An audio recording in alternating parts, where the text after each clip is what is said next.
कक्षा 3 के बच्चों के लिए पाठ 2 मुर्गा और लोमड़ी।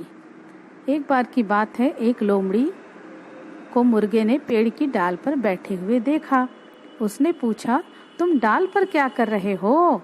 मुर्गे को तो जमीन पर चलते फिरते रहना चाहिए, नीचे उतर आओ। तो मुर्गा बोला कि अरे नहीं, मुझे खूंखार जानवरों से बहुत डर लगता है और उनसे बचने के लिए मैं यहाँ पर बैठा हूँ। तो लोमड़ी बोली, अरे क्या आज का सबसे बड़ा समाचार तुमने नहीं सुना? सभी पशु पक्षियों में समझौता हो गया है, अब कोई किसी पर हमला नहीं करेगा। इसका मतलब अब कोई भी जानवर दूसरे जानवर को नहीं मारेगा। मुर्गे ने कहा, यह तो वास्तव में दुनिया का सबसे अच्छा समाचार है। मुर्गा चालाक था, समझदार था।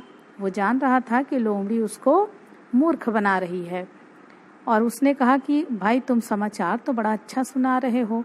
कहते कहते उसने अपनी गर्दन उठाकर इस तरह से देखा जैसे कोई बहुत दूर की चीज देख रहा हो।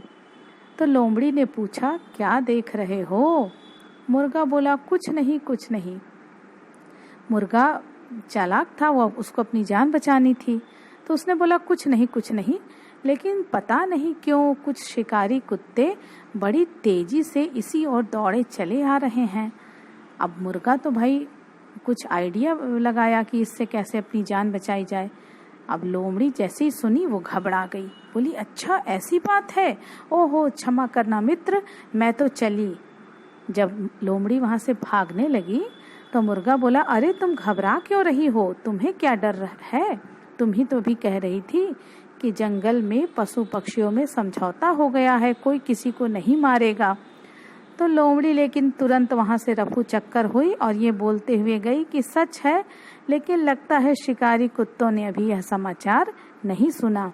तो इस कहानी में जो लोमड़ी थी वो चालाक थी, मुर्गा जो था वो समझदार था, इसलिए वो पेड़ की डाल से नीचे नहीं उतरा, क्योंकि वो समझ गया कि लोमड़ी उसको किसी भी बहाने से नीचे उतार के खा जाना चाहती है। इस प्रकार मुर्गा अपनी समझदारी के कारण लोमड़ी से बच गया और लोमड़ी वहां से दुम दबाकर भाग गई। कक्षा 3 के बच्चों के लिए पाठ